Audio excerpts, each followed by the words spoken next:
So what I do is I teach people how to get in touch with their soul and make decisions from their soul, not their head.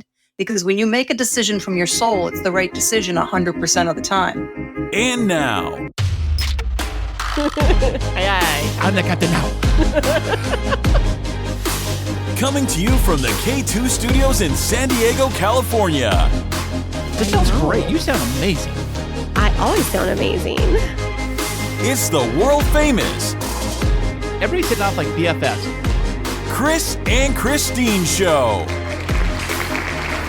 Hey, what's happening? How are you doing today? Thank you so much for being here. And I am Chris. And I'm Christine, and welcome to episode 179 of the Chris and Christine Show. Dun, dun, dun, dun. 179 official episodes on this very podcast. Can you believe that, babe? No, I really can't. I was thinking about that, and I was wondering, are we going to do anything special for 200? I think we should. I think, possibly, yeah. I mean, it's a milestone, right? I think every podcast we do is a milestone, if you ask me. Oh my gosh, drama much over here. Dun, dun, dun. Well, we made it to 179. We're still alive. And so happy January. Yes, happy January 2024. How's your January been so far? Well, it's not been dry, that's for sure. It did rain recently. And, I wasn't talking about that kind of rain. I was talking about people do dry January like no drinking dry January. What? Blew my mind. Are you kidding me? I had no idea it was even a thing. Seriously? Dry January. That's what I was saying. It's not been dry. No, I've been enjoying adult cocktail or two on the weekends for sure. I wonder if we get a good deal on them now because everybody is like trying to do this dry January. So it's like, hey, we're giving stuff away for free because no one's buying it. I wonder if that's why some of the restaurants have been quieter in the evenings, is people not drinking as much. Do you think that dry January has any bearing on like how many people go out to eat in the evenings? That, or it could be the fact that you dropped a ton of money during the holiday season. Could be. Christmas presents and just decorating and the parties and the gifts and all that stuff, that when January comes around, you're kind of like, yeah, I'm just going to take it easy. We're just going to mellow our way into the new year. And then eventually you got to get into, what's the next big holiday? Probably Valentine's Day. Well, not for you. You never do anything for it. Hey, you know what? Hey, listen, fellas, you got the tip of the day. What you got to do is before every say a holiday season. So sometime around Thanksgiving, you got to break up with your girl, and then you're married. Ride it all. I'm not saying me. I'm just telling the fellas what they got to do. And I'm telling you, don't do anything for Valentine's Day. So you just in your head. You got to ride it all the way out until March, and then you're free and clear because between March and Thanksgiving, you're good. Oh my gosh! Maybe a birthday, one or two. You got to throw it in there. Other than that, you're golden. The worst relationship advice ever. Dun, dun, dun. Okay, so it's so funny. I was watching this video on, I think it was Instagram today. It was Facebook. And it was this comedian that was performing at the Laugh Factory. And he's like, you know how they do crowd work and things like that. And he says to this guy sitting in the front row with his girl, he's like, oh, hey, how long have you two been together? And he goes, a year, a little over a year. And he goes, do you love her? And the guy says, I'm going to need another drink before I answer that. Oh, man. And the girl just kind of looks at him, and the comedian would not let it go. And he was like, that's gold right what? There. He's like, you need another drink before you can tell me? He's like, it's a simple question. It's a yes or no. It's a I love her or I don't love her, but not a, let me act cool and get another drink. Like, you just acting like a guy, not like a man. And so then, he starts working the rest of the crowd, and he's like, you right there. How long you been with your wife or your woman? And he was like, 18 months. He's like, you love her? And he's like, I love her. So that everybody got in on it. And it was so bad. Like the comedian throughout the show, like kept circling back to this woman and this guy. The guy ended up dumping her in the middle of the show and walking out. No way. Yeah. It was so bad. But then she was like left there, and the comedian's like, all right, single brothers, you've got an invitation right here. Nice. Ladies, all of my ladies, walk her to her car after this. So, oh, wow. But anyways, you just, made me think about that with, well, it's like the Jumbotron. Ever seen those when the kiss cams? Right. Oh. And then you'll see the one where they're on the couple and it's like your awkward first date, perhaps. Maybe you don't even know if they even like each other. And it's on them. And you're like, everyone's focusing on them. And the girl's like, awkwardly looking. And the guy's like, yeah. And I don't know. Maybe we should. Maybe we shouldn't. I don't know. And then just hoping the camera goes somewhere else. Like, come on, camera and then guy. they come back to him 3 times. I've seen some where they're a couple. Well, they appear to be couples like that. And then one of them pulls out a sign that says, "He's my brother." No way. I bet in Alabama that goes over very well. Anyways, well, if you hear any extra noise in the studio today, it's because sitting on my lap is none other than everybody's favorite. She is a crowd pleaser for sure. Clover, the podcasting puppy. Yes, she is chilling right now, which is surprising because just a minute ago, she was chasing a rubber ball around the studio here. Barking her head off. Oh, my goodness. Barking at the ball. In fact, as I mentioned it, she's looking around right now for that ball. She's like, where is that thing? Where did I put it last? Because that's my favorite little toy. And she's been great, and Clover, we love her so much. She is a great little bundle of love for the family. She definitely is. And you know what? This is her first episode that she's been a guest on in 2024. So, Clover, how was your New Year? How was your Christmas? Was it pretty good? Well, let me translate for her. She said, I got all kinds of good goodies. My mom makes a great stocking, and it's wonderful. And I love her so much. Although Dad's my favorite, but I love Mom too. What is that voice? She doesn't act like that. That's your But I love her too. That's your creepy Mickey Mouse voice. Oh, don't even get me started, babe. Don't even get me started. In fact, I was actually talking on Instagram to another podcaster I came across. They were doing like a Disney themed podcast. In fact, I found out they haven't done an episode in like a year. So it's like, whatever. But I did position to them saying, hey, if you need somebody to come on your podcast as a guest who can do a great Mickey Mouse impression, I'm your guy. So it's self-proclaimed great impression. Nobody at Disney has ever told you that that's a great impression, have except they? Mickey Mouse has. Oh, okay. Well, maybe that's I gave Mickey Mouse himself an impression of himself, and he was thoroughly impressed. And that's hilarious. Yeah, it was fantastic. It was fantastic. I'm fantastic. And I just said that, hey, if you need a guest on there, especially a Disney themed show, I follow a lot of these Disney like Instagram accounts on social media. I don't know what it is, but I like the people that go to Disneyland and they give great tips on like the ride lines and the different places. Like just as today, I saw a guy that had the top 3 places or best places to take a nap at Disneyland. Oh my goodness. And it was like, obviously the train ride was one, I think. Oh, I've done that. And the Lincoln, like talking. I've done that one too. Okay. So funny story, like funny and sad story. I was chaperoning grad night one year. And if you don't know what grad night is here in California, a lot of the schools for their seniors will take them on a senior trip to Disney. Disney stays open from like 10 p.m. to 6 or 7 a.m. or something like that, just for the seniors. They've changed it now to where it's during the day, but it used to be all night long. And it would be like dance clubs and all kinds of really fun things. And of course, rides are open, but they have all these different areas where it's like dancing. And it's crazy because you start to like right around like 3 or 4 o'clock in the morning. You start walking to like the area up by Space Mountain where they have the cafes and they have like seating for food, which none of those things are really open at that time of night for the kids. And all you see are just kids sleeping everywhere because they're so worn out. Yeah. Right. But one time we had this emergency with one of our students and I was looking everywhere for our assistant principal because one of our kids was being taken by ambulance and I couldn't find him anywhere. They found him fast asleep in that Lincoln theater, completely like his phone had died. He slept. They had a movie playing and because it was for chaperones in there. They had like specific areas for chaperones to hang out and nobody could get a hold of him for like 2 hours. He slept through the whole incident. It was crazy. No way. That's crazy. Yeah, but you do a pretty good Mickey Mouse impression, but boy. I was just going to say, let's not bring it onto this episode. Why not? Because it's annoying. Clover likes it. Don't you, Clover? Look at me like right now.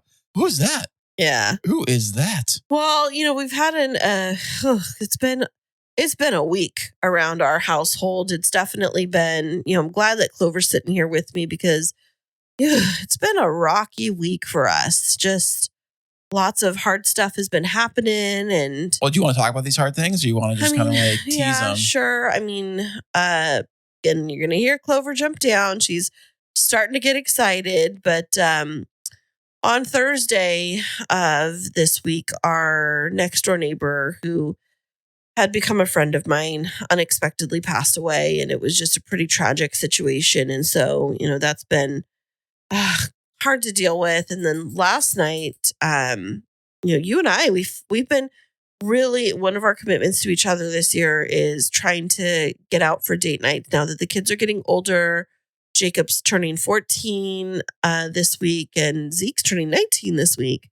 They're old. The little ones are old enough to stay at home for dinner, just the two of them. And so you and I finally went to a date night, and we literally get out of our Uber to go up for our reservation. We get panicked call from Mason who says he's, in excruciating stomach pain. And so, we were helping Jacob just get him some medicine and see if he could, just calm down, and thought, troubleshooting, is it, because he needs food or all of these things. So, we ate our dinner quick and got right back home and ended up in the ER all last night with Mason because it ends up that we thought that his appendix was going to rupture. And you did think the nurses that were there thought this very same thing. That's what they're saying, right? I mean, so all of the tests, we finally came home after 1 a.m. and the tests were all inconclusive, but he was stable and feeling a little bit better. So they told us to bring him home so he can rest and watch him. And he's completely fine today, no pain or anything. But the craziest thing happened. We were driving home. I'm always super careful when I'm driving at night. And we were about 4 exits away from home. And we were just driving along. And all of a sudden, I was in the slow lane. All of a sudden on the left-hand side, California Highway Patrol officer just zoomed by me, cut me off, and slammed on his brakes right in front of me. Like we were within less than 15 feet of rear-ending him, and like came to a halt. And I was like, what the heck? So I stopped my car, pulled over to the side really fast because I only had a little bit of space, and put my flashers on, like, what is happening? And only then did I see, just not even 15 feet in front of maybe 20 feet in front of the CHP officer's car, no exaggeration, literally, was an SUV flipped upside down, completely blacked out. It just happened. It hit the guardrail, and literally that officer saved Mason's in my life, because it was, you've talked about before when you're driving the big truck and then all of a sudden, like, you're driving and out of nowhere you see a car that's completely blacked out and stopped, and you almost get no notice for those things, right? Right. Like, especially during the day, because during the day, no one has their lights on. I mean, or light will break. Well, but during the day, you can see them because of the sunlight. But I'm talking about at night. Well, the lights were out? Completely. And it was a dark maroon SUV flipped upside down and sideways. Yeah. So you couldn't see anything. And, Mason was like, what happened? And because he couldn't see, all he could see was the CHP car right in front of us. And so, well, did the CHP officer have all his warning lights on too? He all sirens, light sirens, cut us off like dramatically, vroom, and then just literally screeched to a halt in front of us. And then I parked and I jumped out of the car, but I looked back because there was a car that stopped right behind me, because the last thing that I wanted is rear-ended. Exactly. But I put my hazard lights on immediately. And then I jumped out really quick, and I just looked at the officer, and I was like, do you need anything, officer? Officer, do you need anything? And he looked at me. He's like, no, ma'am, please get in your car. We want you to be safe. And then I started to think, oh, crud. Like, I had walked away from the car for just a second. I thought, oh my gosh, what if somebody rear-ended the car and Mason was in there by himself? Like, and then I got back in the car right away, and I was like, okay. It was that panic moment, like, fight or flight mode, where you're just like, there's people still, they were all still in the car upside down. And I just, Was he being chased by the cops? Is that what happened? No, it was completely flipped upside down. Like the crash had already happened. They hit the guardrail, flipped, and they were sideways across the slow and the middle lane, blocking anybody else that would have come. If that officer hadn't cut us off because they were in our lane and completely blacked out, I would have just plowed right into them. You wouldn't have had enough time to turn No. or slow down? There was nowhere. Was it on a curve? No, it was on an overpass. I would have had to go off the side of the road and down the embankment down onto El Cajon Boulevard. Wow. Yeah. So when I pulled Mason around and he was like, oh my gosh, the car was flipped over. And I said, yeah. And he was like, oh my gosh. And I was like, okay, buddy, we're safe. Our guardian angels were watching over us. And so, it was, I came home last night and I just really felt like, angels were watching over us. And, it really made me think about, our guest for this week that is going to be on. We just chatted with her yesterday, which is crazy because all of this happened like right after. And she was talking with us. You all are going to hear her, and she's just really exceptional, June, in just a couple minutes, about when it's our time to go. And last night was not my time. It wasn't Mason's time. It wasn't in our plan. And there were so many different things that lined up to protect us, protecting Mason, that, he didn't need to have that surgery, protecting us as we were driving home. And I was telling Mason, I was going a little bit below the speed limit. And there's a reason for that, because I was trying to be careful. That officer who cut us off, literally, that was, it felt very supernatural, not even like of this world. It just felt like literally like guardian angels were swooping down and like protecting us, if that makes sense. Definitely, yeah. And I was kind of wondering when you said how the CHP officer like flew in there and got in front of the accident to kind of block. I think because he knows that statistically, if there's a vehicle that's blacked out, like you said, no lights, upside down, or any debris, not just a car, but any kind of debris that size in the road at night, that late at night, people just like plow right into it. In fact, I was driving one night, and I was at work. It was at night, and I saw what looked like a axle or a piece of like a dolly, like some kind of a dolly trailer, like perhaps maybe the axle or some metal chunk of it like fell off, like the wheel section kind of fell off, and it was in the road, right? Probably like a foot or so high, big metal piece of metal chunk. And I'm like, I drove right by it and I looked down on my left, like, oh, look at that thing. Like I literally, as I drove by is when I saw it. So if it was in my lane, I would have hit it. But then I looked back at my rearview mirror or my side mirror behind me, and I see a car in that lane. And I'm like, oh no.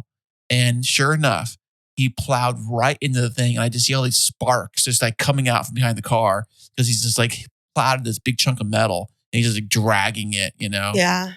Well, it's just goes to show us of, how precious life is. And, losing Joe, our neighbor, may he rest in peace. And then, having these other experiences, it just reminds me of how important it is to just hold the people in your life close. And I've been really trying to embrace that philosophy this year, is trying to slow things down, spend as much time being present for our family and for our extended family as possible. And, it's just, I don't know. I don't even know how to put it into words. It's just so much loss this past year. It's just been, not past year, but like past, not calendar year, 12 months, I guess. It's been a lot of loss in our family. Yeah, that's true. So, it just, I don't know, makes me want to be really mindful of, protecting and caring for our relationships. And my little Clover Bear, she's just like looking straight at me like, Mom, I'm right here for you. I got you, my little emotional support puppy. What if she's our little angel? She is a little angel. It's interesting that you say that. Was it last weekend or 2 weekends ago when we had our nieces over here, Kendra and Araya? Yeah. Yeah. For the holidays. Yeah, you went. Oh, it was on New Year's Day, right? When you and your dad went and took Oh, the right. kids. To the auto show? Yeah, so it was a couple weeks ago. You took the boys to the auto show, and I took the little ones, Kendra and Araya, to the movies. But before then, we started this movie called A Dog's Journey. I've never heard of it. And it's about this dog that it's like its life and its personality, and what it comes back as, each of its lives and what's its best life. Kind of like they say cats have 9 lives, but it's like, who is a dog drawn to, and what's their energy, and just what their different personality is. And made me think of our little Clover and how much she just loves us. She is so cute. Yeah, she definitely is. I'm holding her right now. Yeah, I know. She's just curled up with you. So, I've talked a lot about what's been happening with my week. What's been new in your world? Well, I'm on a brand new schedule, brand new thing where I'm actually off on Fridays. I actually getting used to it because for some reason, like as record this today being Sunday, yet it feels like Monday for me because I'm just now getting used to this new schedule. And I was telling you yesterday that just before I met you, I had a different schedule. So Christine only knows me having the previous schedule, I had before. So now I'm on a different schedule. It's a whole new change. I think it's a change for the better. But like with all changes, it always takes some adjusting to get to it, Mm-hmm. So, but this week we have a fantastic guest talking about changing in a different way. Absolutely. And as I was alluding to, she's talking a bit about, her life as a psychic medium, which is just very insightful. And so I would encourage you, whether it's an area you're familiar with or not, keep an open mind. I was so appreciative and am so appreciative of June being very transparent and giving Chris and I permission to ask questions we've been curious about our whole life. And I think that you'll find it a very fulfilling interview and very insightful. I'm really excited to share it with you. So stay tuned with us. We're going to be back with her right after this. Enjoy listening to podcasts and ever wonder, can I make a podcast? But it seems so complicated, and good audio production can take time. What if there was a way to create an amazing podcast easily?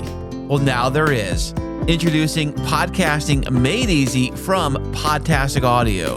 My production team will handle your entire audio production, allowing you to be the star of your show. This is Podcasting Made Easy. How easy? Well, so easy, you don't even have to press record. Now that's easy. Your listeners are waiting. Let's deliver. Sign up for a free strategy call today at podtasticaudio.com/easy. And welcome back, everybody. Today we have another fantastic VIP guest. We are excited to have her. She is a psychic, a medium, and an author. Welcome to the show, June Edwards. Hi, thank you for having me. Oh, we're so excited to have you on the show today, June. What part of the world are you joining us from? I am in Florida. Florida, huh? What part of Florida? Right near the Air Force Base, the Space Force Base, where they launch all the rockets from. That's Cape Canaveral, right? Very close to Cape Canaveral, yeah. Oh, that's amazing. And now it is wintertime in Florida. Key question, does it actually get cold in Florida during the winter? It can. I know a couple years ago, I was waiting for it to snow. It got down to like 34 degrees with like 40 or 50 mile an hour winds. It was cold. Usually doesn't get that cold. It's gotten around 45 at night, a couple of nights, which is a little chilly. And I'm central. So northern Florida does get frost, ice, a little bit of snow. Oh, goodness. Right. Yeah, I know that. So you are central, in the state. Do you get much of the hurricane stuff? Does it hit you guys? So they put the launch pad there for Space Force at Cape Canaveral specifically because we don't get hurricanes right here. It seems to hit that point and go around us. So we're very fortunate in that way. We do get them, but we don't really seem to get hit head on or get a lot of damage from them. Well, that's a good thing. I mean, I guess if you picked a place to live in Florida, that's the right kind of place to be. Exactly. We spent our vacation a couple summers ago in Florida, and we were down in the Miami area in mid-July, and we were not prepared for the humidity. We are in Southern California, so we get heat, but it's like a dry heat or like a coastal heat, but that is a whole different world. Oh yeah, the humidity, it's just horrendous.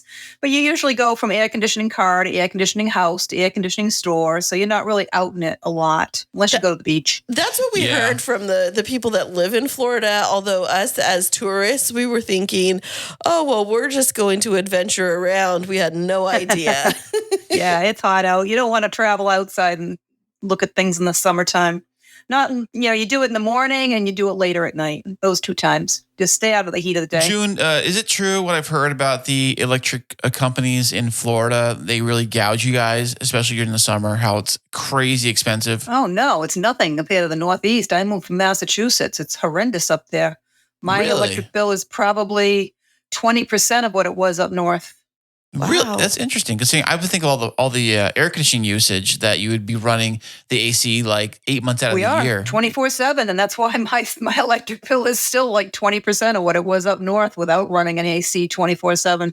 That's amazing. Now, Massachusetts, I was going to ask you if you were native to Florida because I detected a little bit of an Boston accent. Yeah, I can hear it too, a little bit. A little bit, yeah. So tell us a little bit about your journey of what took you to Florida. Well, when COVID hit, it was a lockdown up there, and Florida was the free zone, so that's where I was going to be. And that's when I came down and decided I didn't really want to go back. I went back up, sold my house, and came back down. Wow, that sounds like quite the journey. Did you get a good deal for your house when you sold it? No, not really. It was problem after problem after problem. It was a rental, and the tenant refused to move out. Things like that. Oh, so you were renting the place from somebody else?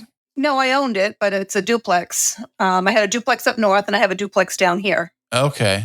Yeah. Interesting. Now, if you have a duplex, you got to be really cool to your neighbor. I mean, your neighbor's got to be someone that or does it really make a difference or not, or no? It can be challenging, but I find that they keep the place in a little bit better shape when they know you're next door.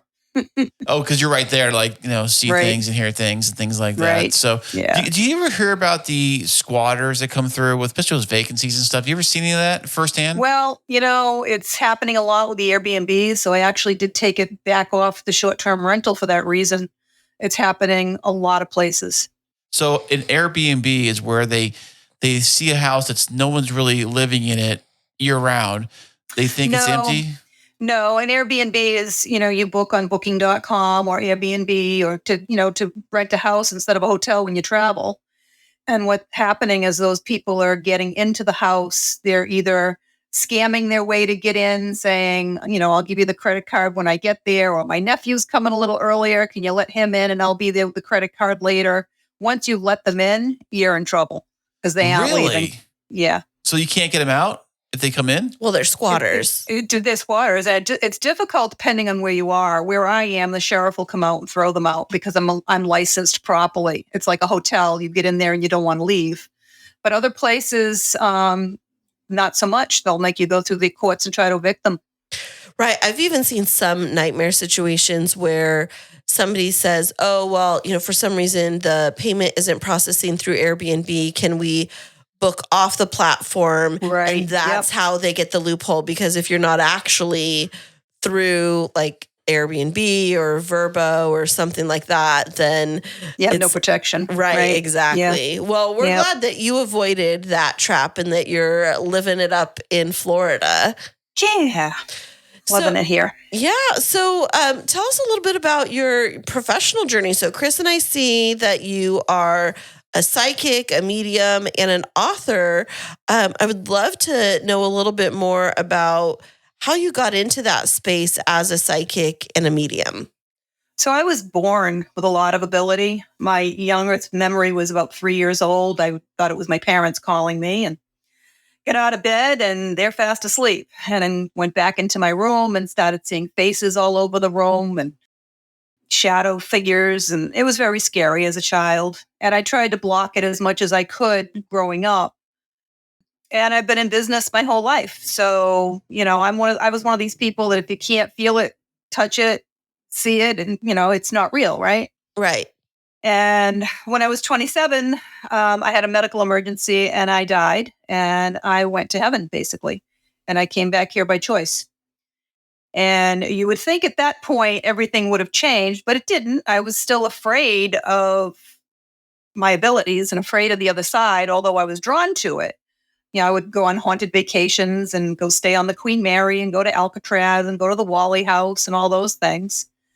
And then about 10 years ago, I was having difficulty in my businesses. The economy wasn't good. I was making hiring decisions out of desperation, which weren't working out well.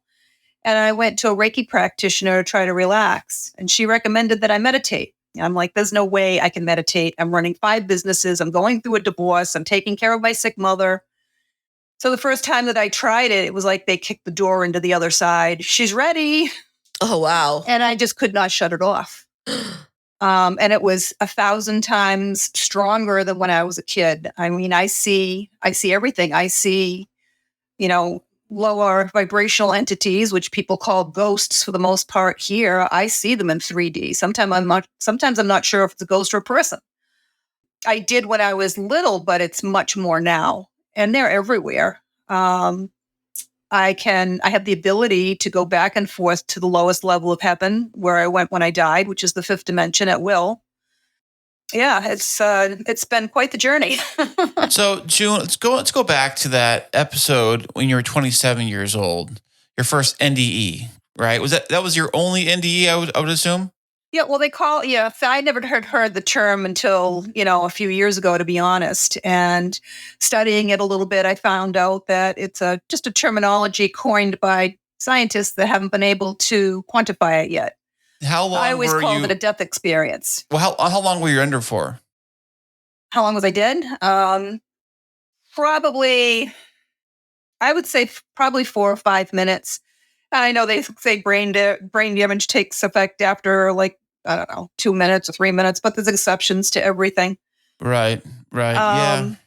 Yeah. I mean, I remember everything. I could see everything that was happening to my body. I saw them come in with the crash cart, and inject the line and do the paddles and, tip the bed up and start slapping me. But I didn't feel anything because I wasn't there.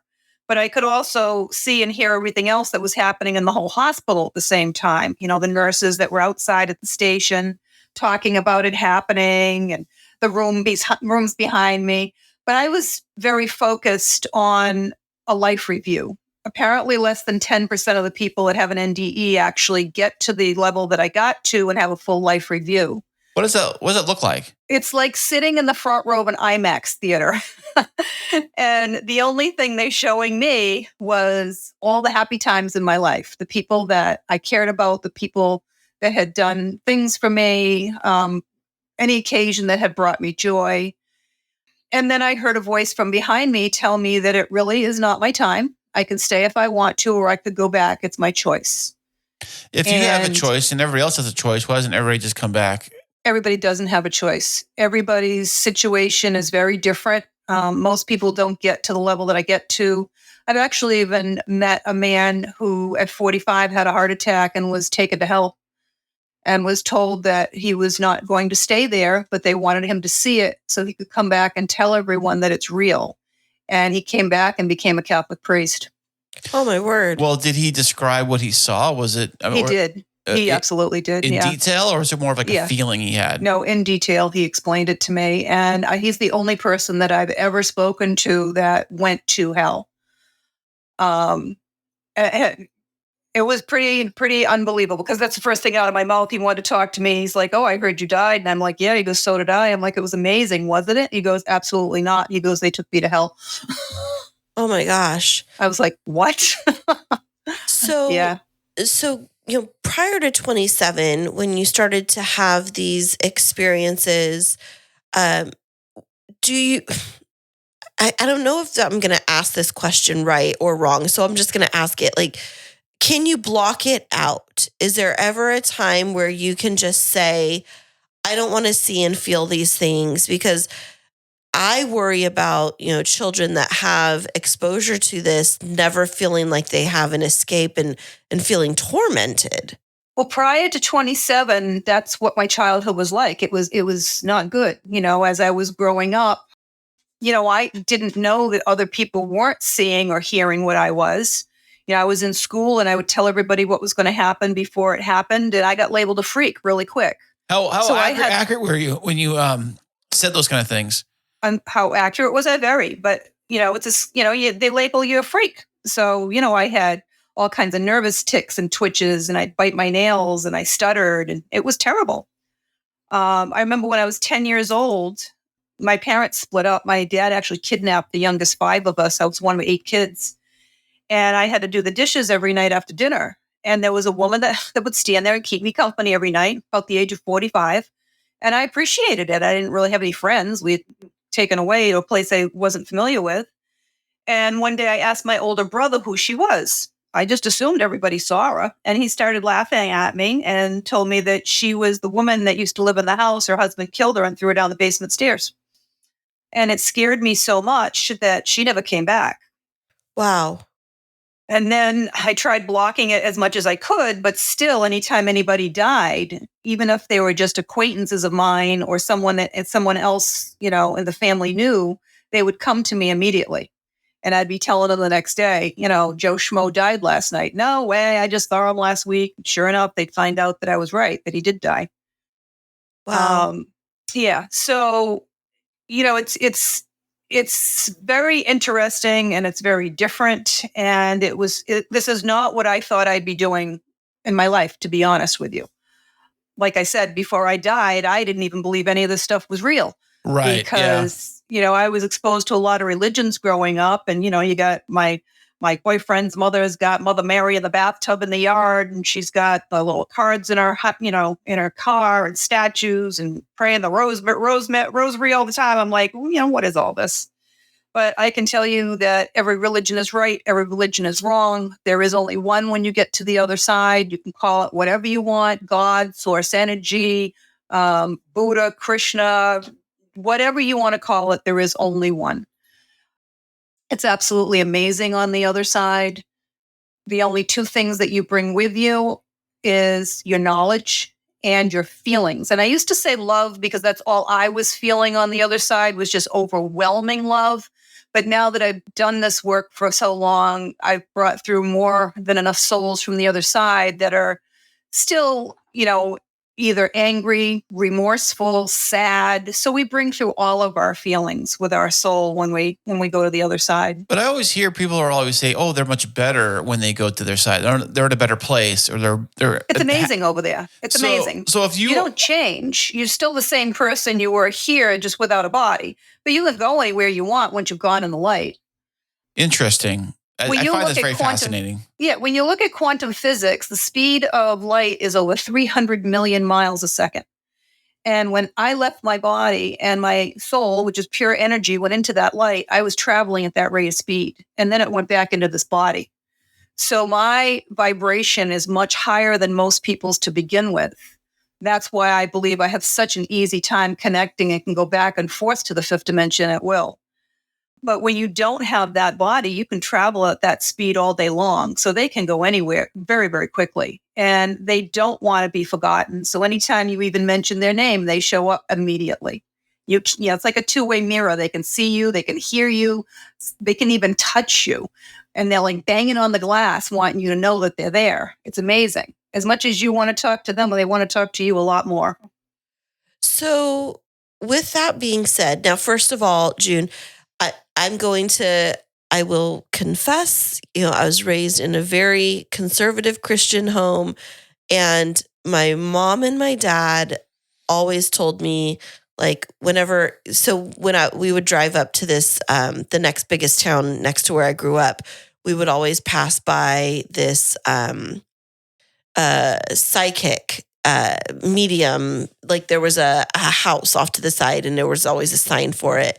And my mom would always tell me, "You're never allowed to go there. Like, don't open the door to that." That's what I've always been raised with. So I'm going to ask this question, and knowing that that's how I was raised and that I still have that anxiety of even asking, like, oh my gosh, if I ask this, am I going to get in trouble with my parents, 40 plus, and I still wonder about that. So my question is, firstfold, you said when people cross over, they're the same just without the bodies and they bring their emotions. What about people that experienced a lot of heavy, hard emotions like depression and anxiety? Does that go with them also, or is it only the good? So it's not always just the good. I mean, I brought through a woman's dad because she wanted an apology. He had molested her as a child, and he came through blaming her. He was very angry. He's like, it's your own fault. It's your mother's fault. He hadn't changed. He hadn't learned anything on the other side yet. But people that have like Alzheimer's, Parkinson's, and things like that, those are physical ailments. When they get to the other side, they may exhibit something for me to know that they had this so I can tell the person that's sitting there and they can identify them. But then they will morph right back out of it and let me know that they have none of these afflictions on the other side. There's no pain. There's nothing like that because you don't have the body. It's all part of just being in the body.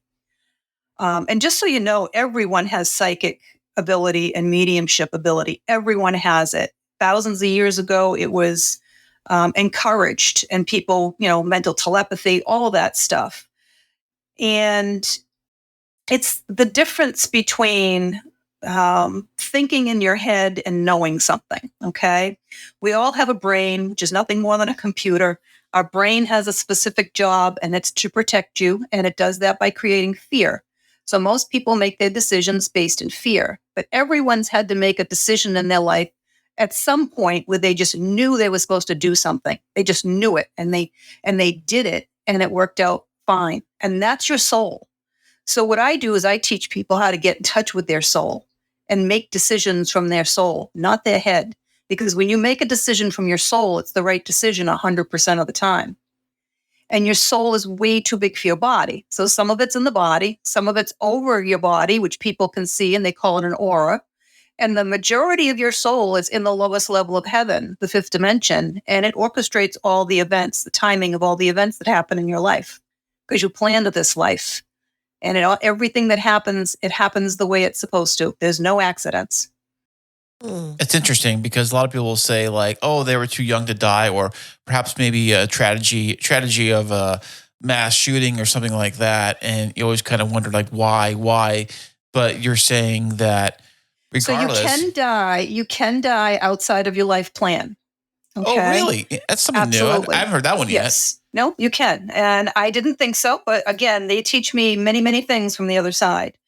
And when I was first, I mean, I trained for a year and a half just to be able to control my abilities and understand who I was talking to before I ever even did anything professionally.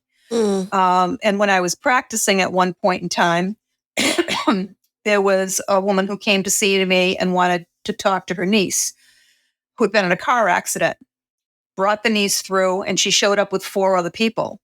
Come to find out, they were all in a car together, and it was a bad car accident, and they all perished. So she explained to me what happened, and they talked and got a message to the mother and the whole 9 yards. Well, a week later, somebody else comes to see me, and I'm flabbergasted because all the same people are standing in front of me again. I'm like, what the heck's going on? Why are all these people still here from last week? And it was somebody else's mother that came to see me that heard that I brought the other one through. And when we talked to that one, she told me she was not supposed to be in the car. She knew it. Her soul knew it. Her mother always told her that if you feel it's a dangerous situation, don't get in the car. She knew she wasn't supposed to get in the car, and she died. She died outside of her life path. Wow. And what happens with that? So, for instance, if you take your own life, that is never written into your life plan. That's not an acceptable out, but it's outside your life path. What happens in those situations is When you plan this life on the other side, you sit down with everybody you're going to come back with and reincarnate with, people you owe karma to, people you're going to help in life, people who are going to help you. And you do this with the angels. Every archangel has a soul group, and those are the people that you come through with from lifetime to lifetime. So when you leave outside of your life plan, all those people that you were supposed to interact with, now that has to be fixed. So the angels have to intervene in everyone else's life plans to fix everything so that they can still continue on their journey properly. It's a lot of work. So it's not something that's encouraged, but it does happen. So a big question that, definitely different faith communities do have dialogue about is, when somebody does take their own life, does that alter where they go? No, absolutely not. The only people that I have found that I cannot bring through that I believe are in hell are those that have taken someone else's life and have no remorse, or have literally given their soul to the devil. Those are the only types of people that I have not been able to contact. And I can't get information from them, so I have to assume, because I've been able to bring through 100% of the people. There's only one little girl I wasn't able to bring through. She was a murder victim about 40 years ago when she was 8 years old. And her family came through from the other side to let us know that she had reincarnated almost immediately, which is rare. There's exceptions to every rule. I've found that people usually reincarnate about every 350 to 400 of our years, because time really doesn't exist. We create it here type of thing. It's very different on the other side. It's about 3.5 to 4 years of our time is one of their years. Okay. It's like that forever for them, though. So on the other side, whether the afterlife, what do you want to describe it? So you're saying, I've heard that time doesn't even exist. It's something that we can't even we fathom here. I guess we can't even think about it there because it doesn't. Well, it really doesn't exist there because they can travel forward and backward in time. They can go wherever the heck they want. It really does not exist. We've created it here to try to have some type of control in a situation where we truly have no control. So why people have routines. They get up at the same time. They set an alarm clock.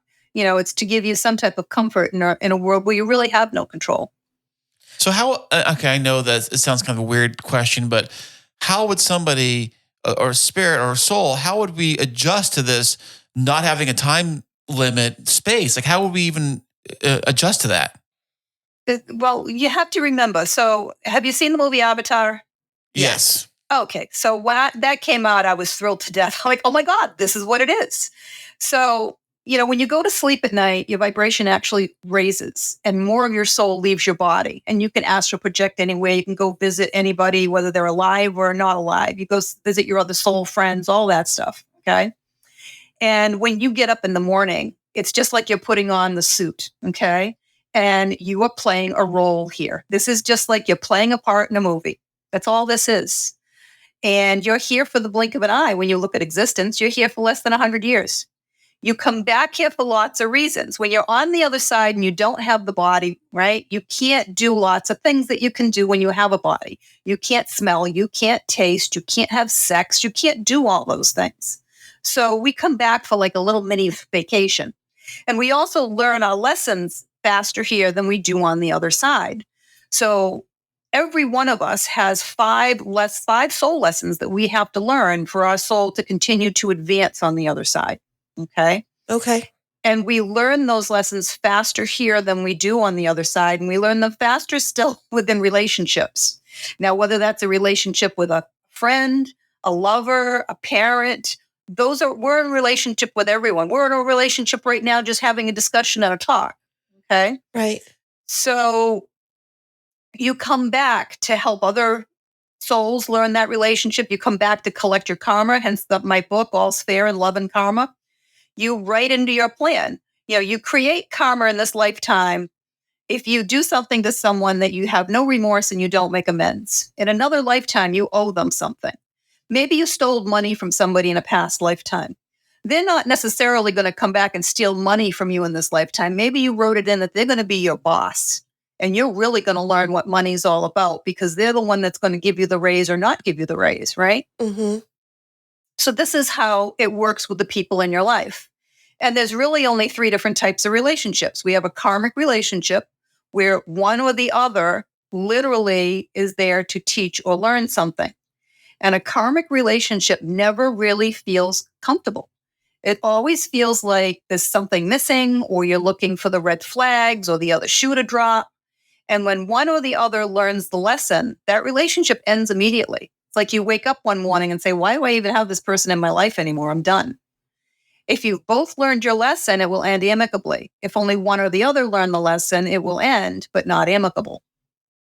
Then you have the soulmate relationship, and you're still there to either learn or teach a lesson, but it's also there to afford you some love and comfort at the same time.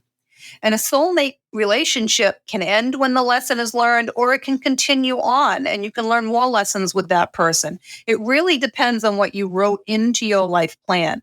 This is why some relationships last a long time and some don't. It really depends on what you wrote into your life plan. And then there's a twin flame relationship, which is extremely rare. There's way too much misinformation out there all over the internet with the movies coming out. That's literally one soul that's split and reincarnated 2 bodies here on Earth. And those people not only have the 5 soul lessons that they have to learn, but they're also here for a higher calling to help humanity. And they will meet at a predetermined time in life, and it will throw their world upside down, literally.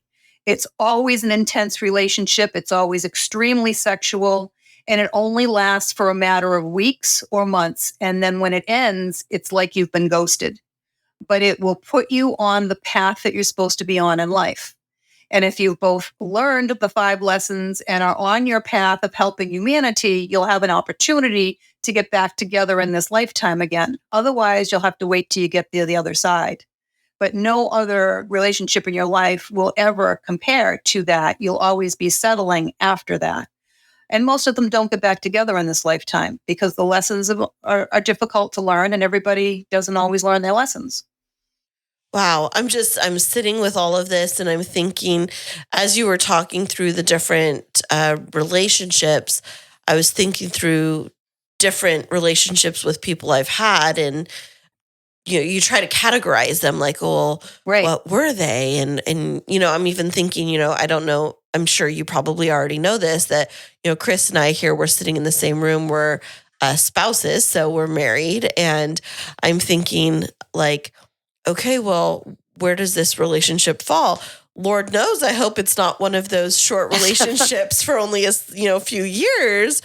But then like the soulmates, and then I start to think of like when you were talking about the karmic relationships, it made me wonder.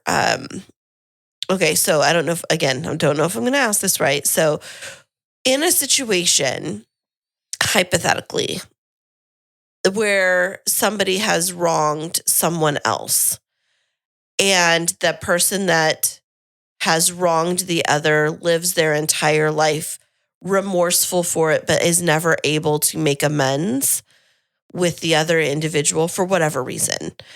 How does that impact them in this life and on the other side? Well, if they're remorseful already, I don't think it really impacts them that much on this side, and I don't think it impacts them much on the other side. It's a matter of we're all here to help each other, and even a karmic relationship, they're coming back to cover a debt, but they're still doing it in a way to help the other soul. That's what it's all about. It's not about, I owe you, you owe me. That's not really what it's about. It's Mhm. really about helping each other. Yeah, because I'm thinking, there's lots of different scenarios, like Mm-hmm. the car accident scenario, the drunk driver maybe that, um, you know, was doing something they think wouldn't affect somebody else. They get into an accident and maybe it doesn't kill the other person, but they live with the pain or whatever for the rest of their life. But the drunk driver then becomes, this good person, or, trying to live out their life, trying to make amends for that one bad decision, and the shame, trying to escape the shame and the guilt. And I worry, like, does that carry through on the other side? Do they ever get freedom from that torment? Yes and no. And it really depends. So for instance, if say your mom dies, okay? and you just can't get over it. And you're sitting here every day. You don't want to leave the house. You cry all the time. You just can't seem to get over it. Well, they live vicariously through us on the other side. They don't have bodies. So when they're that connected to you, she's going to be right next to you, constantly crying with you every day. They used to say years ago, set an extra plate at the dinner table and they'll come and enjoy your meal with you. And they absolutely will, because they can only live vicariously through us without having a body. So if they want to go fishing and they're on the other side, they're going to go show up on a fishing boat somewhere and they're going to stand next to the guy with the fishing pole. And they're going to be like, when this guy's throwing it in or pulling the fish out, they're going to be like, yeah, yeah, yeah. This is what they do. So yeah, if somebody on this side is still living in the pain and all that, they're still going to be feeling it on the other side. Absolutely. And this is where I help people a lot of times with closure. I had a woman who thought she caused her son to take his own life, probably 50 years ago. And it was a very bizarre incident. And she wanted me to bring her son through for her. And it's a long story. It would take me 15 minutes to tell you the whole thing. But in the end, I brought him through. He stood in front of me with his head down, which is an indication to me that they either committed suicide or they have shame. They're in shame. So I asked her, I said, you think he killed himself? And she's like, yeah, I do. And his head immediately popped up and he said, I did not. He goes, it was an accident. And she started bawling her eyes out. She's like, I've tried, I begged him to come through to me and talk to me. And he couldn't, because he felt so guilty that her life had been so fraught with guilt for 40 years that she was just a shadow of a woman. She was in her 80s when she came to see me. And, I facilitated a conversation between the two of them and exactly what happened and everything else, which her and her daughter were both able to confirm everything. And I asked her after why she didn't come to see someone like me sooner. And she said she'd gone to everyone that she could find for the last 40 years. And I was the only person that was strong enough to ever bring them through. So that told me right then and there, I'm doing what I'm supposed to be doing. And it not only helped her on this side, but it helped him on the other side as well. And because I can physically see them, he went immediately over to her to give her a hug. She could feel the energy. She could feel him on her. And, she knew that he'd be coming to see her in her dreams and things like that after that, because they'd cleared the air. Wow. I'm just sitting here and I'm thinking how rewarding that must be for you, but also it makes me wonder about how you take care of yourself emotionally when this seems like such an emotional existence where you're having to broker these interactions and carry such, high highs and low lows for people. How do you manage that? So my energy is balanced. And that's one of the things that I teach people how to do. So the highs are not so high and the lows are not so low for me. But my energy already is very high, but it's balanced. And I'm just grateful and blessed that I'm able to help these people.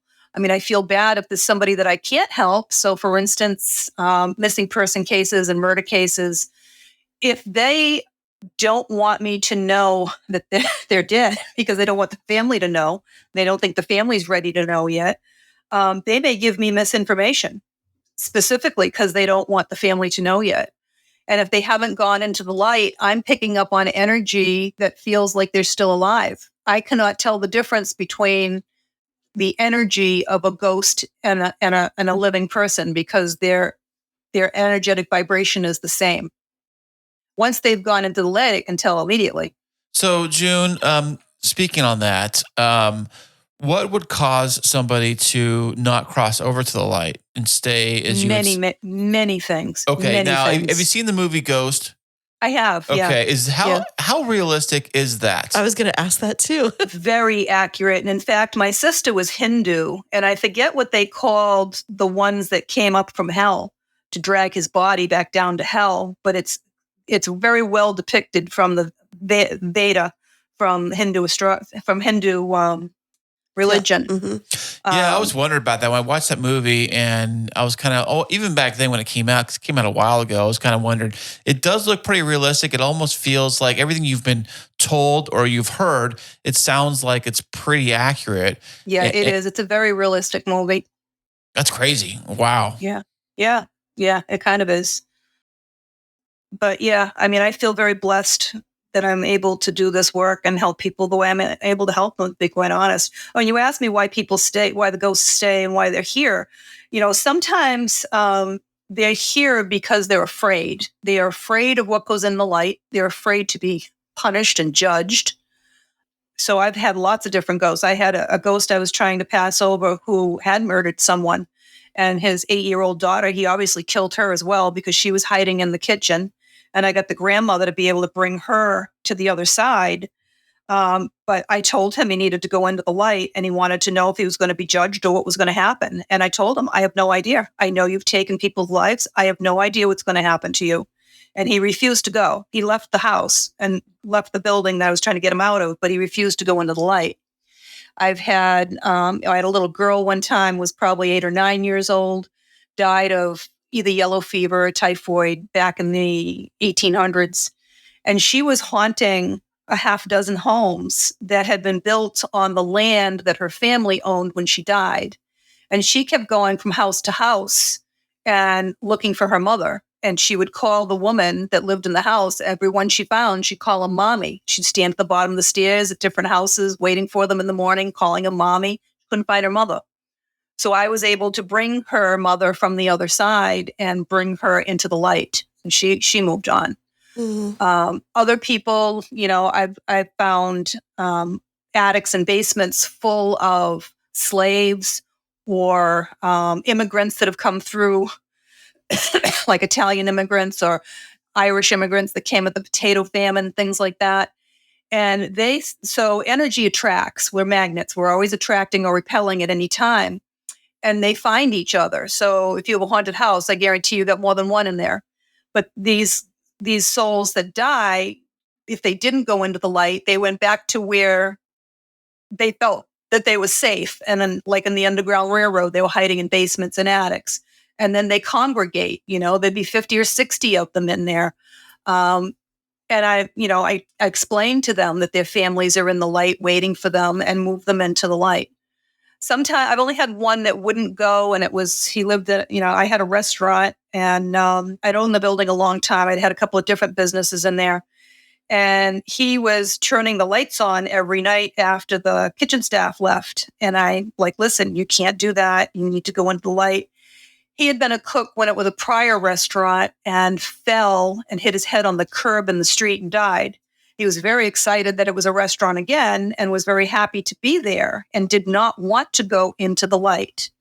So I made an agreement with him that he could stay, provided he only turns the lights back on if there's a problem that I need to be aware of. Oh, you didn't get to put him to work? Make him clock in? Absolutely. Yep. So that anytime the lights were on, I would look and I would find the problem. Once a refrigerator had cut out, another one that was a frayed wire that would have caught fire.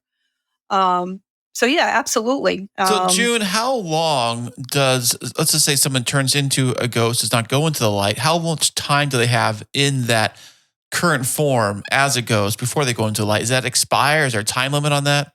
I have no idea. I've never heard of that. I've never asked that, never thought about that. I did have a bartender that took some pictures in my restaurant, sports bar that I owned. And I would put holy water at the door so nothing negative could come in, and I would sage the place, excuse me, on a daily basis. And the picture she took, there was probably about 20 entities with their faces pressed up against the glass wanting to come in, and they couldn't come in because there's music and there's booze and, everything that they had, when they were here. And they looked very different. I mean, one of them had long hair. Another one looked like a skeleton. So I don't know. I have no idea how that works, or if they ever do go into the light, or I don't know. I mean, there's so many of them. If you could see an episode of The Walking Dead, that's what I see. They're everywhere. They stand on the sidewalks. They'll wait for your car to stop. They'll get in your car because they can't get anywhere faster than you or I. They haven't gone into the light. So if they want to go somewhere, they'll hitch a ride in your car. It's just like the movie Ghost. So that's interesting that you say that. Okay, so full transparency. I had an experience when I was younger. I've told Chris about it. It made me afraid of the dark for the rest of my life. Good girl. You'll never find me in the dark, ever. Never. I do not do dark. Yeah. So, it was definitely a very tangible experience and, one that I don't talk about very often, but, my parents are very much aware of what happened and, I was very tormented, and I've been numerous occasions tormented in the dark where, things have happened. But, one of the things I wonder about is, as a psychic and medium, do you have to be in physical space? Like, so for example, if Chris and I were to say, June, we need your help with this, do you need to be in physical space with us to be able to get a reading? No, because it's energy. All I'm doing is working with energy, and it's my soul. So again, your brain is nothing more than a computer that's processing your information. And whatever I'm doing, it's coming from my soul. So like if you wanted me to, I used to consult with other authors and paranormal groups and things, and they would, give me a scenario and tell me where they're at, and I have to tap into it and explain everything explain everything in the house. It's just my soul. My soul goes there. So that's how I'm seeing things, because my soul is there. That makes sense. It's just energy. It's all we are is energy. That makes We're sense. energy in a body.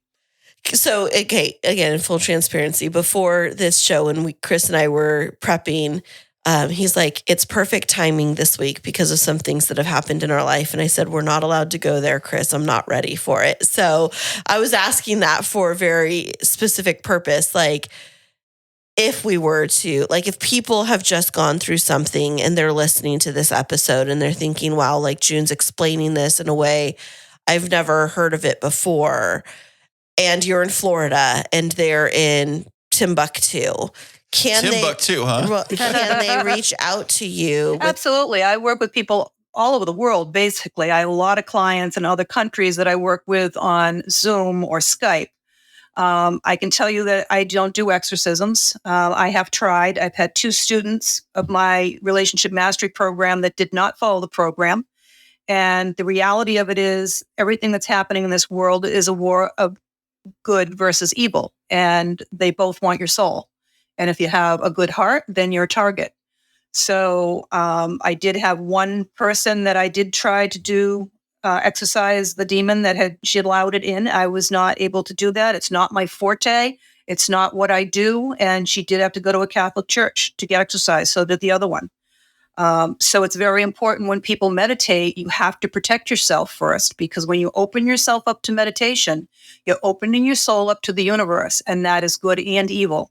And this is where a lot of people fail, that they do not teach people to protect themselves prior to meditation. And it is extremely important. It's almost like, vultures just waiting to hop on you, just like that thing in the dark. Right. I know what's in the dark. I've had the same experiences that you've had since I was a child, and you will never see me in the dark. If I travel, I have nightlights in my travel case that I will plug in and put into the room. I'll keep the bathroom light on with the door cracked so I have enough light in the room. There's no way. The darkness is what allows them, that anything that's demonic and evil, to come to you. They do not like the light, and that keeps them at bay. See, Chris, so there is a reason why I leave the closet light on every night in our bedroom. Well, I was going to turn it on anyways, but I like I like a lot of light too myself, and it's just me. I also like to see everything. Like, ooh, what a mess! I got to clean this place up. I mean, I live near the beach, and I go to watch the sunrise every morning. And lately, I've been meeting a friend of mine down there before sunrise to walk the beach, and I got there before they did one morning. And I'm like, okay, I'll go north and for a little bit. And I had my flashlight, and I can see them all on the beach because they're drawn to it. And because, positive and negative ions, it kind of neutralizes. And I was okay for a little bit, but then I had this one demonic shadow attachment that would not leave me. Even though I had called on Archangel Michael to protect me and surround me, it would not leave my right-hand side. It was following me. And so I left. I went back and got off the beach and waited till the other person to come. And they have a much stronger flashlight than I have as well. And it did not follow me off the beach. So, but yeah, I don't usually go down there at night in the dark at all because they congregate there. So, one of the things that you were saying about, be careful about meditation, that really does speak to that voice of my parents, which is saying, when you are quieting your mind and opening yourselves up, like it does leave an opening for things. And so, but that's why you protect yourself. And Right. once you've protected yourself, for the most part, if it's just a meditation, you're safe. I mean, if you were doing things like I was doing, I was doing interpreting scribes and looking at pictures of demons and things that paranormal groups and authors were sending to me. That needs more protection. That needs a salt circle because anything can still come through that, and did. I was attacked by a sorcerer. I had no idea the picture they were sending me was taken in a sorcerer's house from, 400 years ago. And they're not here, but they have more power on the other side than they do here. And he did not want me giving the information that I was giving. So literally, as I'm sitting there, within a matter of minutes, I got a sty in my eye and it blew up and closed for a month. Wow, Yeah. that's intense. I had no idea. So I'm like, listen, next time you send me anything, I need to know where it came from. Yeah. So, just kind of transitioning a little bit here, June. Now, you're not just in the psychic and medium space, but you are an author in a relationship space. And so, how do those two worlds connect and collide? Like, how did you find your way into this space? So when I first started as a psychic medium, people would always come to me and want to know about relationships. Am I going to get married? Is this the guy? Blah, blah, blah, blah. So I was divinely led to create the Relationship Mastery Program, which is a 7-week program that teaches people how energy works, how the universe works, how to get in touch with their soul, how to raise their vibration for the law of attraction to kick in, and how to balance their energy so that they can maintain that. And it puts them on the path in life that they're supposed to be on. And when I tell you I'm divinely guided for stuff, I created a relationship Facebook group after doing all these card readings. And then I just kept hearing that I need to make videos about relationship stuff for people. So I'm like, oh, okay. I literally hired professional camera crew, the whole 9 yards, and wrote out the script to do 10 videos about relationships, about marriage, divorce, death, retirement, all of that, blended families. And I filmed all these. Now I'm like, now what am I supposed to do with them? I have no idea. Put them for sale on the website, put them on Facebook. There was no interest anywhere. Well, lo and behold, a year later, I'm hearing I need to create this program, and all of these videos were inserted into that program. Wow. I was divinely led to put the program together the way it was. It only works if you do it in order and do it in a timely manner. Some of my students have had to do it 2 and 3 times because they were trying to skip around and not do it in the order that it's laid out in. Yep. And it only works if you do it the way it's in. And then your energy shifts, and then you balance it. And you really are able to look at life from a higher perspective. But what I learned was that of all the hundreds of people that went through my program, everyone had the same 5 lessons that they were working on. And that was the problem in their relationship, one of these lessons. So I'll quickly tell you the lessons. The first one is self-worth, and it's knowing that you are the only one here, and you have to learn how to put yourself first. It's not narcissistic or selfish. It's where everything else comes from. Because if you can't take care of yourself, you won't be here for anyone else. Then you have trust in communication. You have to be able to trust that there is a higher power, that there is a plan, and communicate your wants and needs to the people in your to the people in your life, because otherwise they won't know what you want and you need. And sex is just another form of communication. If you can't trust them and communicate outside the bedroom, you're not going to do it in the bedroom.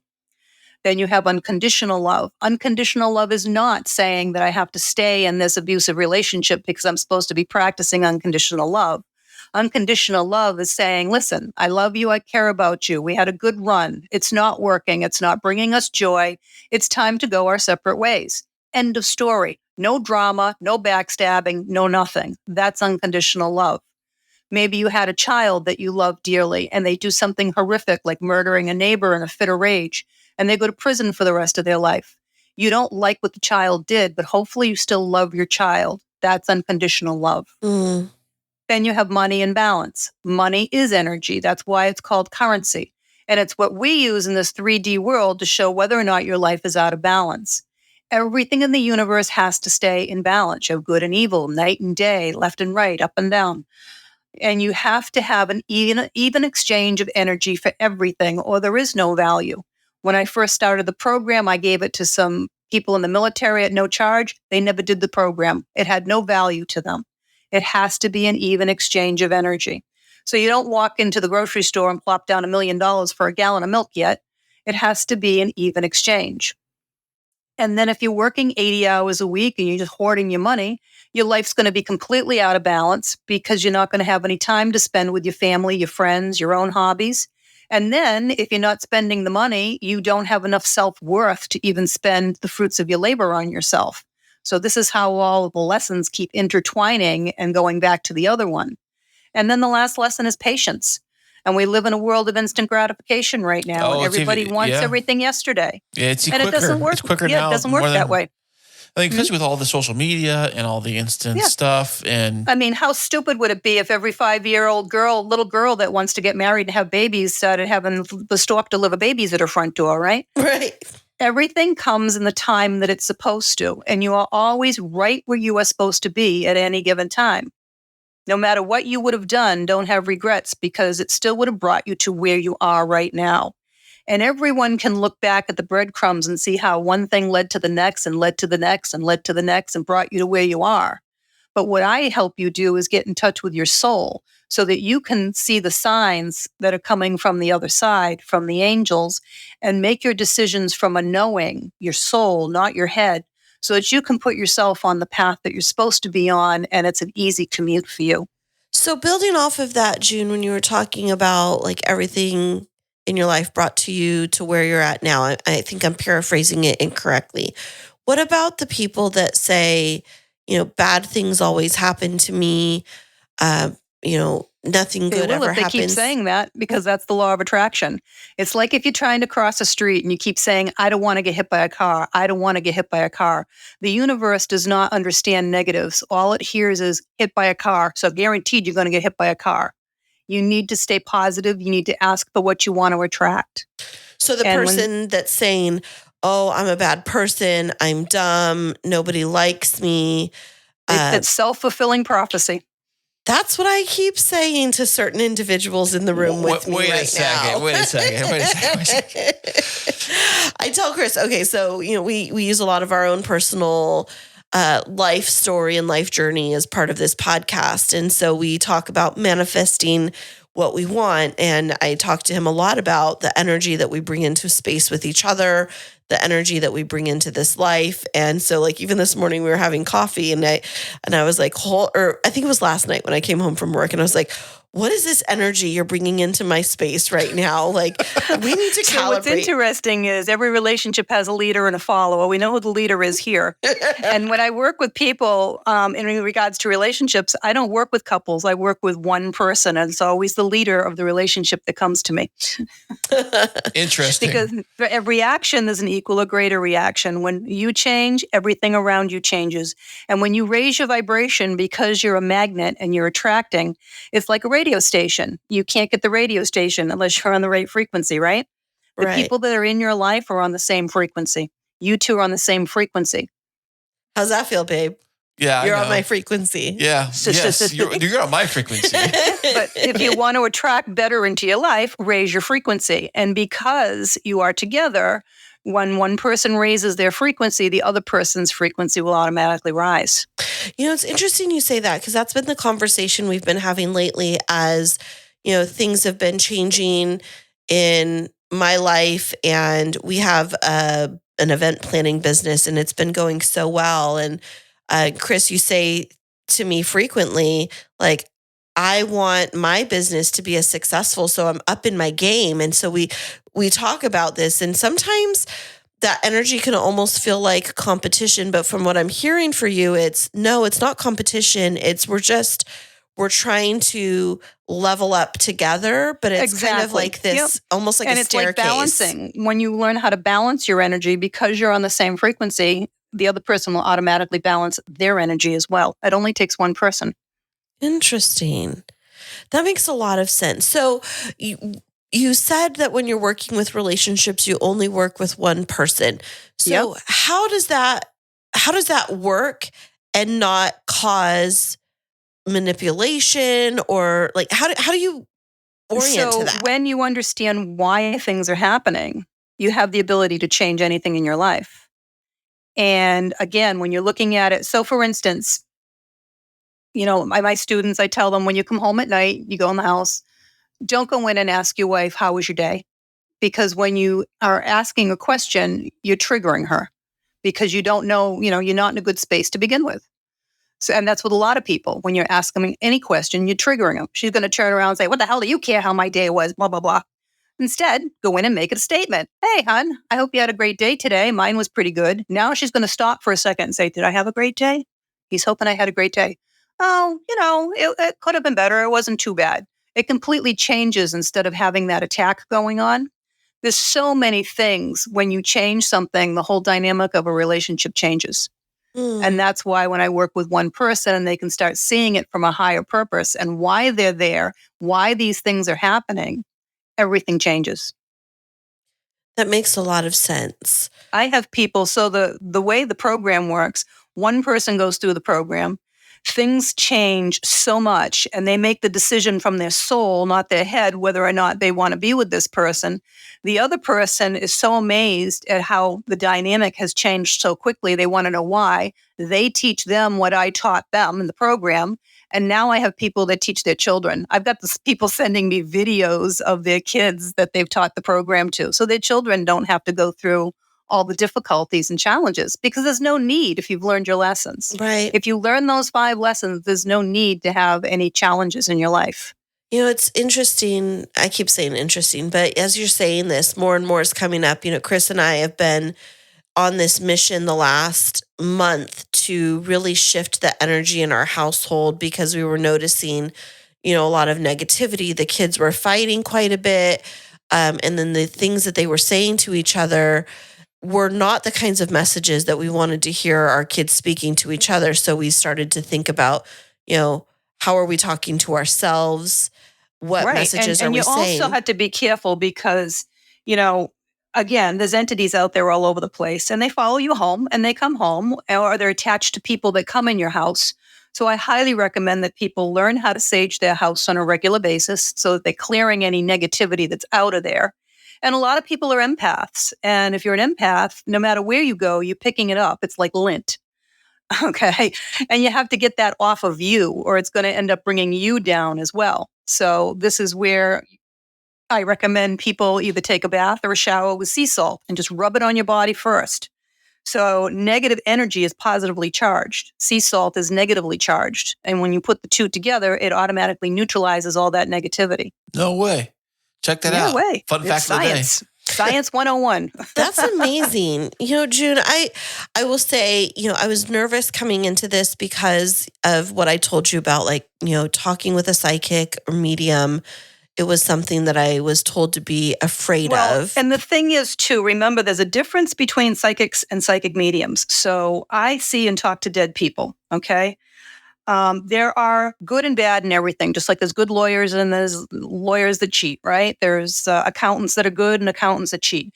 There are psychics that are good and there are psychics that have been trained to cheat, okay? They used to work the circuses, they call them gypsies. But you will never find a medium that is dishonest. And the reason for that is the angels and the guides on the other side will not work with you if you do not have a pure heart. Bottom line. Mm. So if anyone's going to go for a reading or something, always find a psychic medium.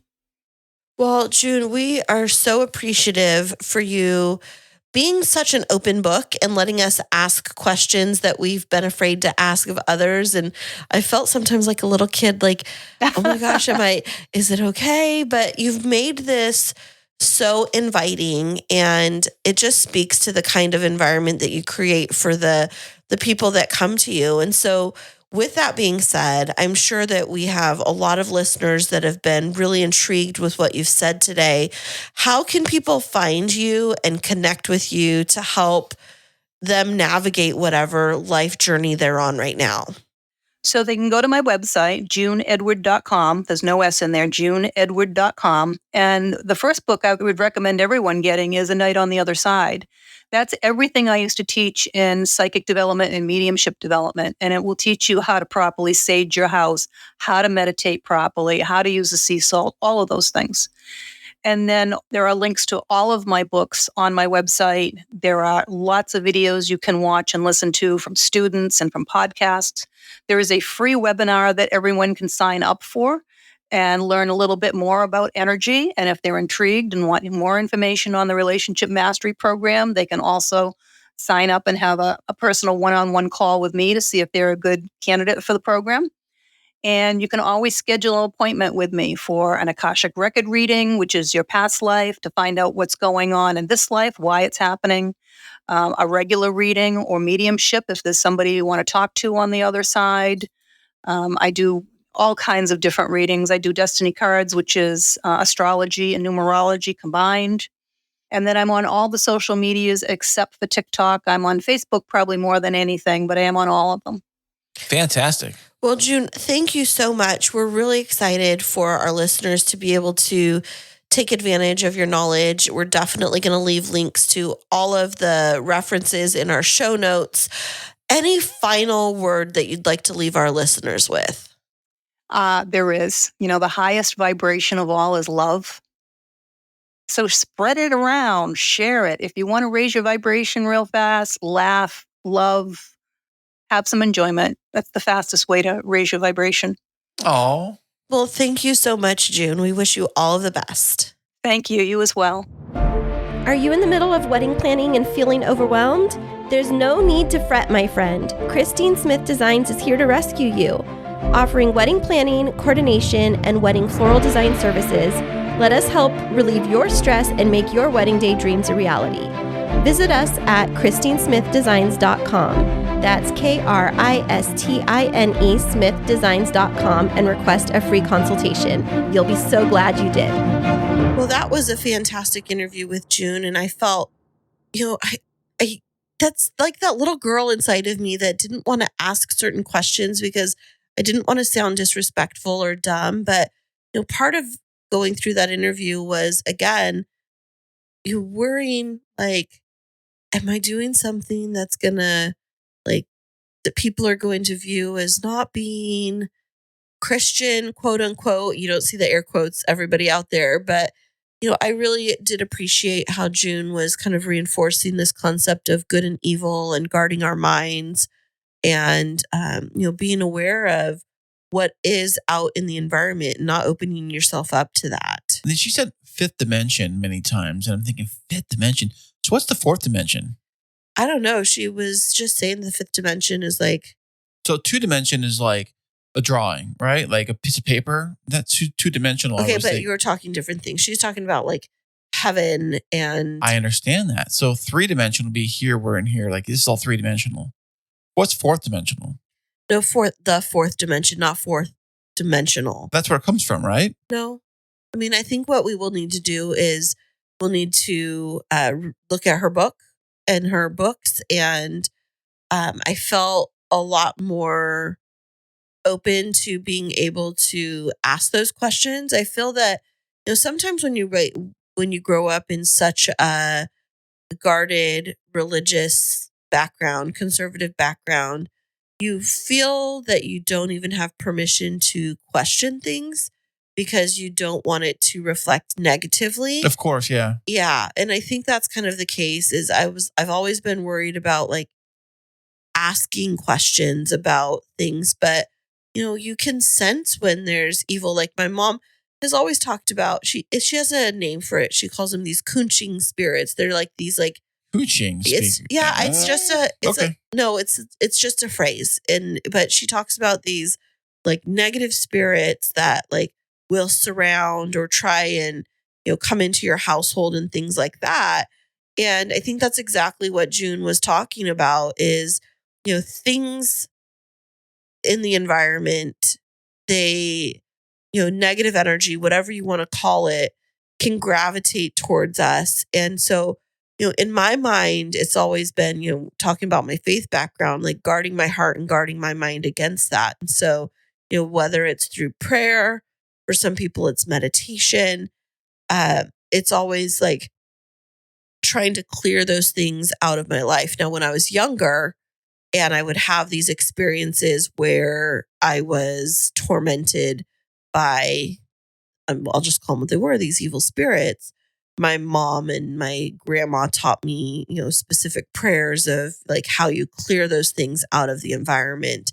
Because as June was saying, like darkness can't exist where there's light. And so like trying to constantly be like, have the light on, be the light and speak against those negative forces. But, I've heard of people saging their houses before.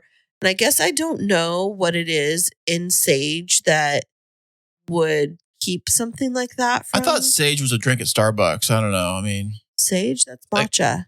oh, I don't know. I thought it was like one of those teas they got over there, sage flavored tea. I want the sage flavored drink with a hint of blueberry. There's no such thing, weirdo. Oh, okay. Well, maybe I'm making that up. Yeah, you are making it up and you're making light of, somebody's profession. But I found it was very interesting. What did you find? I thought it was too. I thought it was wonderful. Now, you use the term NDE, but you never explained what that is. So for those that were listening, what is an NDE? NDE is an acronym for near death experience. Okay. That is official medical term when somebody quote unquote lose like heartbeat is flatlines or or anybody that's been they said they clinically are considered dead.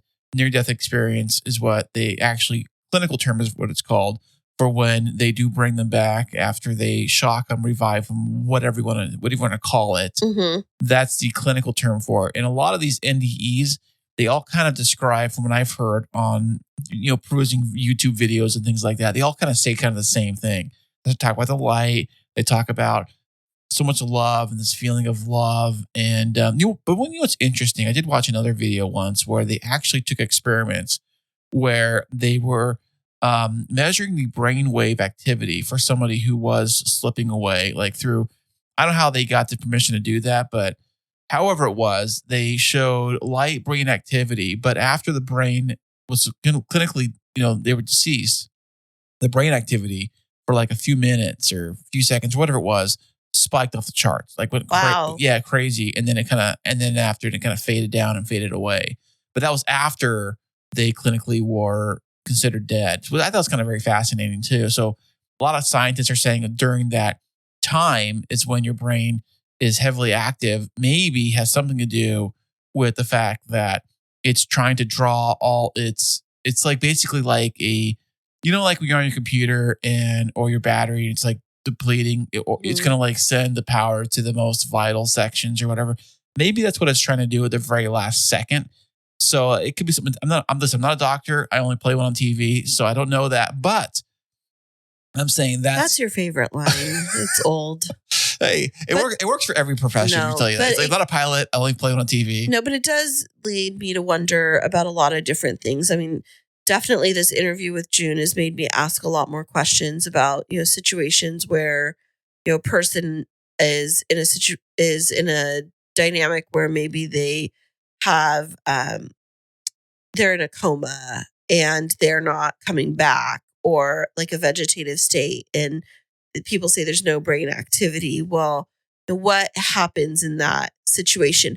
There's this movie that it stars Mark Ruffalo and Reese Witherspoon, and she was in an accident and she's in a coma state, but her spirit appears to this man as if she's an actual person, and he believes that she's like an actual person until he realizes other people don't see her, and she's trying to get him to like, she's trying to figure out why she's stuck in this specific state, but she doesn't even realize at that point that she's not fully alive, like that she's comatose and it's like her spirit and her body have separated. I've always wondered, like, does that happen? And, I don't know if I'll ever get an answer in this lifetime, but I think that what really stood out to me from June is this idea of, just really living our life to its fullest and in a mindset of like doing no harm to others. Because she talked about karma, karmic energy and things like that. And I'm a wholehearted believer of, do unto others as you would want them to do unto you, and being kind and compassionate. They call it the golden rule overall. Right. Like whether you believe in whatever religion you believe in or not, the golden rule kind of goes over all humanity. Right. And so I think that just reinforced in my head what, just live with integrity, treat others in a beautiful way where, you're trying to provide love and light in the lives of others, and don't like intentionally try to do any harm to other people. And I think, that's all that we can ask of each other. And, if be kind, rewind. Right, be kind, be kind. And if you have wronged someone, do what you can to make amends before you don't have the opportunity to anymore. Because if what she's saying is true, you're gonna have to, karma. It's like Taylor Swift says, karma is she has a whole song about it. But anyways, you don't want to have to deal with it for eternity if you haven't dealt with it in this world. Yeah, basically, I don't hold a grudge. Don't hold a grudge, and don't put people in a situation where you've perpetuated harm against them, I guess. So, with that being said, we hope that this has been an insightful episode for you. We know it's been one of our longest ones, but we felt like it was, especially with the topic, we wanted to go deep instead of wide. And so, give us your feedback. We'd love to hear from you. We'd love to hear what your thoughts are about this episode, and where can people find out more about us and about June? Yeah, you can go to our website, which is chrisandchristineshow.com. If you want to find out more about June, her website and all her links will be in the show notes of this very episode. Absolutely. And so thanks for listening in. We have so many more fabulous guests lined up for you this year, and we'll be back with you next week.